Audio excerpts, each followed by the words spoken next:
Hi, ako si Wela. Dili breadwinner. Daghang kwarta, kay mao'y ingmila. Simple ra akong pangandoy. Mudato, aron di na ko modili sa mga kamot na mangayo. O diba? So, ubani ko ninyo sa akong buhaton karong adlaw. Tara!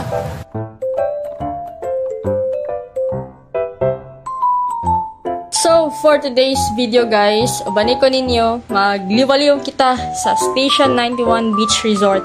Diri lang na siya located sa Barangay Kaliklik, Babac Island, Garden City of Sama, DDN, Davao del Norte. Amo adi ay giuban ang amo ang pet guys, kay ang Station 91 Resort is pet friendly usab. And doon lang sab siya from the port to the location. So dili ra kaayo ma-stress ang amo ang doggy kay since first time pasad niya mag-anhi dinhi, and of course first time po niya maligo sa beach.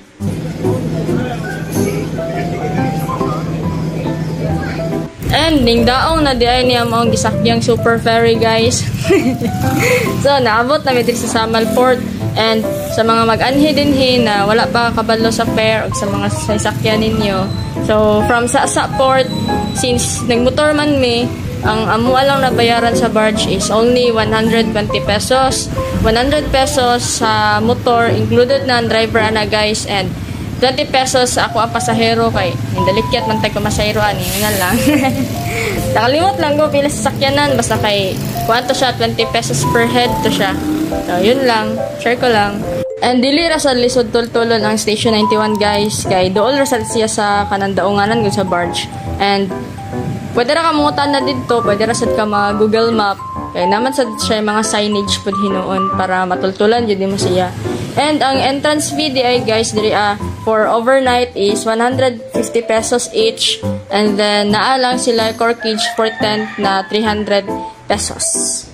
Check-in time is supposedly dapat alas 2 pa sa hapon, then mag-check out is alas 12 sa udto for overnight na siya.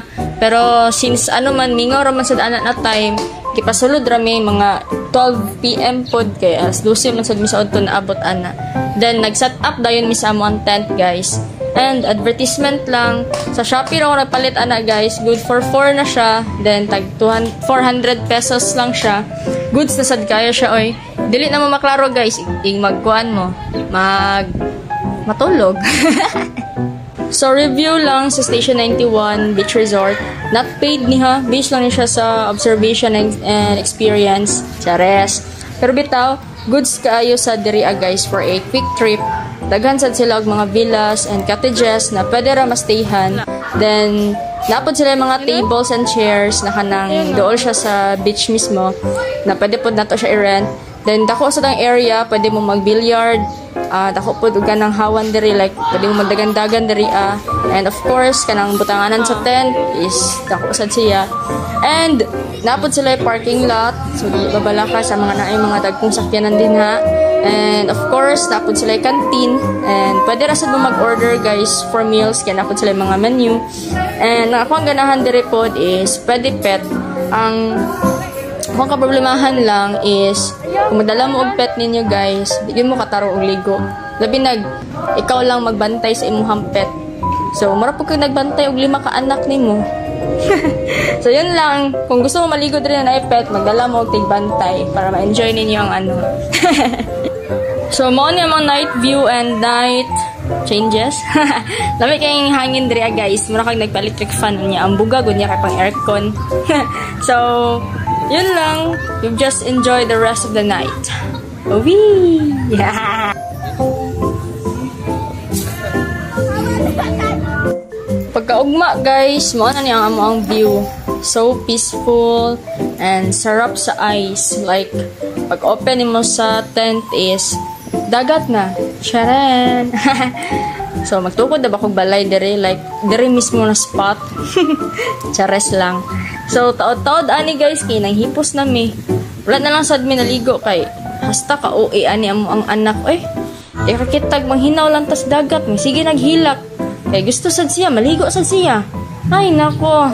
So overall experience guys is recommended for a quick trip. And sa mga nagastos na mo is mao ni siya.